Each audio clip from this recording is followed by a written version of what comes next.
Salut, aujourd'hui on se retrouve dans une vidéo pour voir comment fonctionne un coil gun et même comment en fabriquer.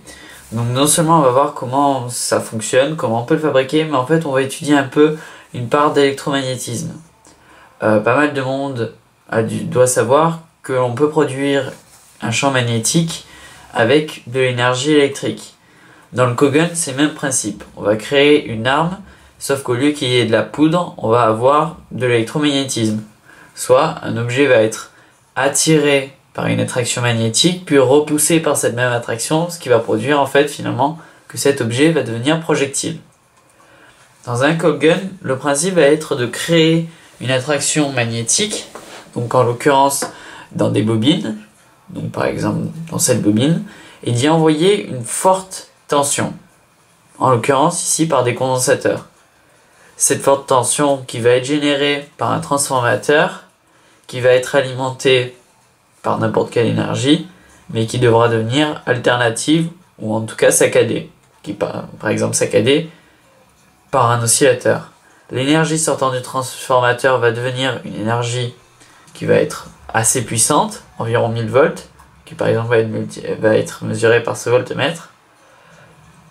Et ensuite, on va atteindre une énergie importante dans ces condensateurs qui par exemple va être mesurée par ce voltmètre, et qui va ensuite être envoyé dans la bobine. Donc maintenant on va voir partie par partie tous les composants. Donc on va tout de suite étudier en fait les principes fondamentaux de l'électromagnétisme. Bon alors tout d'abord vous devez savoir qu'un aimant peut attraper quelque chose qui est en fer. En l'occurrence cette sorte de cylindre est en fer, ce qui fait que lorsque j'approche un aimant, il s'aimante. Et bien en fait on peut recréer un aimant avec un système électromagnétique. En l'occurrence, il y a quelques années, j'ai fait une vidéo sous le même principe pour fabriquer un électroaimant. Donc là on va revoir un petit peu cette partie. Donc par exemple on a deux spires différentes. Donc une spire, c'est-à-dire du fil de cuivre enroulé autour d'un tube, d'accord, et l'autre directement en bobine comme ça. Donc on va brancher un générateur de tension à par exemple la première bobine, comme ceci. Je l'ai mis, je le mets au maximum, voilà. Donc on voit que normalement là je devrais être à 16 volts ici, on n'a que 2 volts et là on a 3 ampères, ce qui est à peu près le maximum. Donc je vais prendre mon objet en fer et vous voyez qu'il n'est pas sensible à ce que produit la bobine. Alors on va tout de suite voir ça avec un aimant. Je vais poser un aimant là et l'aimant va s'accrocher à la bobine. Voilà, vous voyez, il monte tout seul lorsque la bobine arrive vers lui. Tout simplement parce que la bobine va créer un champ électromagnétique. En fait, quand les électrons vont passer dans la bobine, ils vont de suite rentrer et produire de l'électromagnétisme.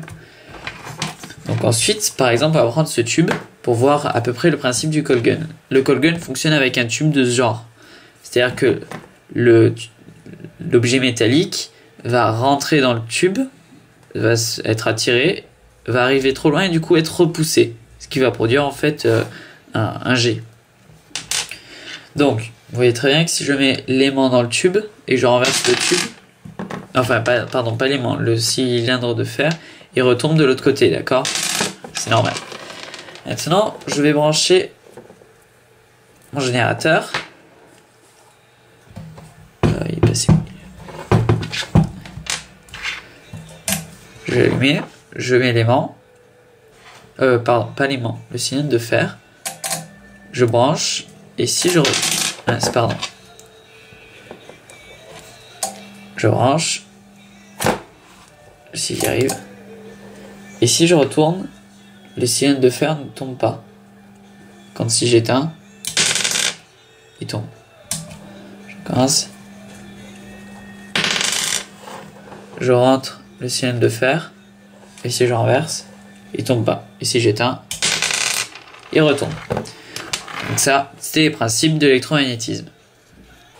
Maintenant donc, nous avons vu les principes de l'électromagnétisme. Je pense que vous avez compris que pour pouvoir faire en sorte qu'un cylindre de fer rentre et puis reparte à une vitesse assez conséquente de ce genre de tube avec des spires autour, il faut quand même une quantité assez importante d'énergie. Et cette énergie, on va la synthétiser on va la créer grâce à un transformateur. Un transformateur, c'est quelque chose que vous connaissez obligatoirement. Ça se trouve tout simplement dans ce genre d'objet. D'accord? C'est des transfos que l'on branche à une prise. Et bien en fait, à l'intérieur de cette boîte en noir par exemple, il y a ceci, un transformateur. Alors un transformateur, sa représentation schématique, c'est ça. Donc en fait, dans un transformateur, vous avez une première bobine qui va être enroulée autour de plaques en acier. En fait, les plaques en acier sont alignées l'une de l'autre et là vous allez avoir autour de la plaque centrale une bobine assez épaisse qui va s'enrouler vers ce niveau-là. Cette bobine épaisse, normalement on y branche le 230 volts et ensuite on va prendre une bobine plus fine que l'on va brancher à l'autre bout qui elle va produire par exemple du 9 volts. Maintenant, le 230 volts, on sait que c'est un courant alternatif. C'est-à-dire que, imaginons que ce premier doigt est le plus, le deuxième doigt est le moins, et bien au lieu de fournir toujours la même chose, l'alternative va toujours inverser son plus et son moins, ce qui va produire une représentation graphique de ce type-là. Alors que si on avait du continu, ce serait de ce type-là. Donc, afin de créer une quantité assez importante d'énergie, on peut inverser le sens que l'on branche pour avoir une grosse tension. C'est-à-dire que au lieu d'avoir du 9 volts à la sortie, on peut faire rentrer du 9 volts à l'entrée et du coup avoir du 230 volts, voire beaucoup plus à la sortie. Mais pour cela, il faut avoir ce même courant ici. Un courant alternatif, c'est-à-dire de transformer du 9 volts, du 12 volts ou même plus continu en alternatif. On va tout de suite découvrir comment produire ça.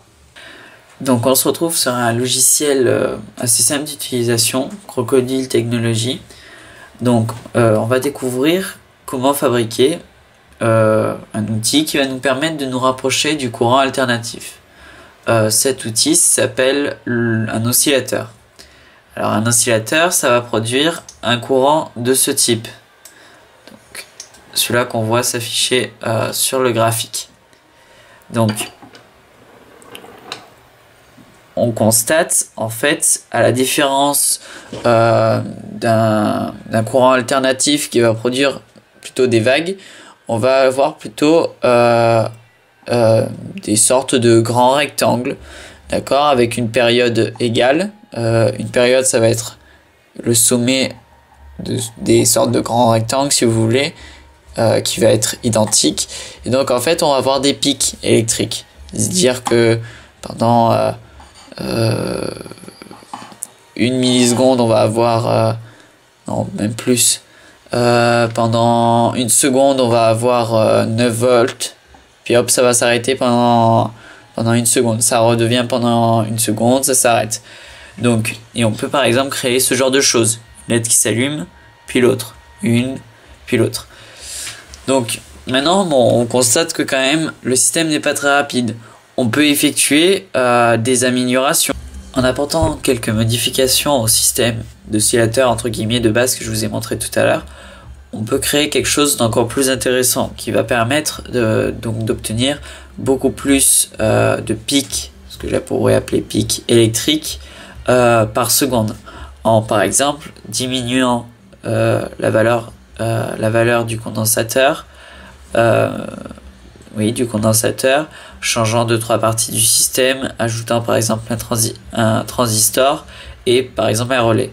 Petite parenthèse, Là, vous voyez pas mon relais bouger, c'est normal parce que le logiciel Crocodile Technologies ne prend pas en compte finalement ce facteur-là. On le verra tout à l'heure avec le système que moi j'ai fabriqué, que ça fonctionne très bien.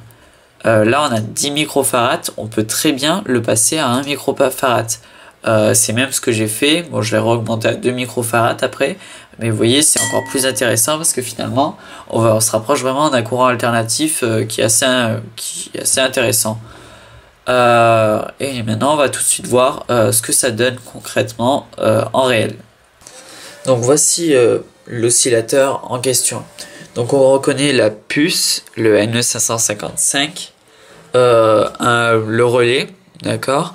J'ai rajouté 2 interrupteurs, un interrupteur pour l'entrée d'énergie, un autre pour le fonctionnement du système, une LED pour le fonctionnement du système, 2 LED m'assurant quand est-ce que l'énergie circule dans un fil ou dans l'autre.